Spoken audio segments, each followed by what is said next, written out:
I've been addicted to this game for a few days now, and even though the game throws a ton of how-to guides at you, I was still scratching my head after reading them. So I came up with a few tips to help you out. Now stick around for the weapon tips so you're not wasting your resources. Alright, let's dig in. This might seem simple, but a lot of the different menus in here don't look like buttons, so I wanted to make sure you knew where to find some of the seasonal challenges. So let's start with the escape menu. This is where you can find the challenges of the current phase the game is in. Click on the phase and then go through the different tabs at the top to see the challenges available. One of the challenges is to complete 200 melee kills to unlock the Xeno Purifier Deviant, which as you can see looks badass. These challenges are also a good way to get a ton of mimetic points, which I'll talk about in a minute. Now let's go over to the Journey tab. Hit J or open your map and then go over to the Journey tab. You'll want to keep an eye on these challenges when you first start the game. Most of them you'll complete in the first couple hours, but others require a little more work and you can get a ton of rewards and XP from every challenge in this tab. The last menu I want to cover is the teams, hives, and war bonds. Hit U to open this up and you can see a list of teams you can quick join. This will be people around the world who are completing missions that ask for assistance. The hive is basically your clan in the game and not much of use if you're in a PvE server. If PvP is more your speed, then you'll want to join a hive to create strong allies. Lastly, the war bonds are larger groups of multiple hives that work together to take out other war bonds. The next thing you should know is the best way to traverse the map. The map is huge, and right now there are only a couple areas unlocked, but more will progress and unlock as the phases continue throughout the season. As the phases progress, you'll need to know how to cover the distance quickly. Complete a few of the story missions and the game gives you a motorcycle, which is extremely handy. Later on, you can upgrade to different four-wheel vehicles and even some larger ones as the phases continue. There are also teleport towers scattered around the map you can use. Just walk up to them and interact. Pay attention because the safe zones you go to also have teleport towers you have to interact with, otherwise you will not be able to fast travel to them. You can also teleport from anywhere in the world back to your home base, but once you do this, it has a 10-minute cooldown, so use it wisely. Next, let's talk about the crafting and dismantling. Obviously, with this being a survival game, crafting is one of the most important aspects of the game. The metals are the most precious: copper, tin, and iron, and later on there will be more as the phases progress. These are pretty much required to craft almost everything in the game. I've probably mined thousands upon thousands of copper, and I still have to mine more. Also, the better pickaxe you have, the more materials you mine with each hit. When you're going around the towns, make sure you're looting everything you can. When you get back to your home, you'll be able to dismantle the junk to get items required for crafting.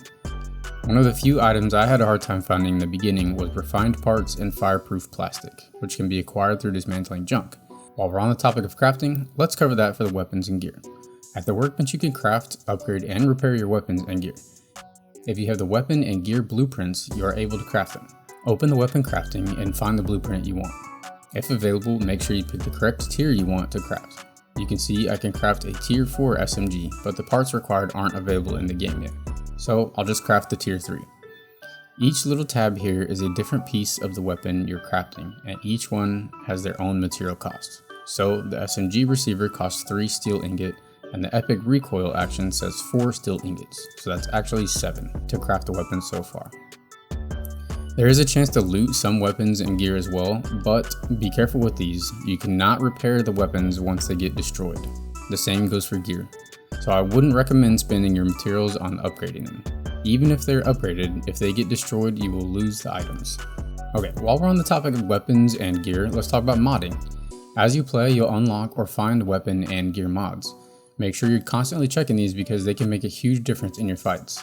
Some of them can give you several damage buffs and increase the damage of your weapon's status, if they have one. As you can see, the SMG I just crafted already had a 25% chance to inflict shrapnel on the enemy, so I added the shrapnel mod to make it even better.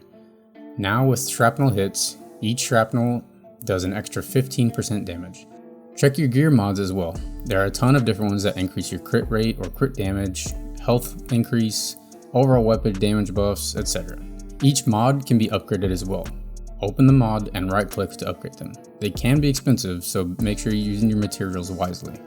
In order to get the weapon and armor mod pieces, you need to dismantle weapons and gear mods that you don't want. Okay, moving on. Let's talk about leveling up and what it gives you. As you level up, you receive the mimetic points, which are your skill point currency, so spend them how you want. Additionally, when you level up, you also unlock specialization points. Open the mimetic cradle and go up to the top left here. Once you have a point available, you'll get 4 options to choose from that best fits your playstyle. Since I'm on a PvE server, I personally went with a lot of mining and crafting specializations to save myself some time and resources. Choose carefully because these are not refundable. Okay, so a little bit about the Deviants, sorry. Capture Deviants and have them work around your base. Fortunately, this is pretty automated once you put them to work, but you can pick which ones you want based on your needs. Digby boys are good for mining ore, and you can get one pretty early on when you talk to Low inside one of the safe houses. You can also randomly get them when you mine ore yourself. I got 3 additional Digby boys from mining 10 ore silver. Just keep talking to Low to get more Deviants to help you in your territory. While we're talking about the Deviants, I want to talk about Whims. Certain Deviants, when left in your territory, will find items to help you craft Whims. Whims are unique to the Deviants and can give you an edge in battle.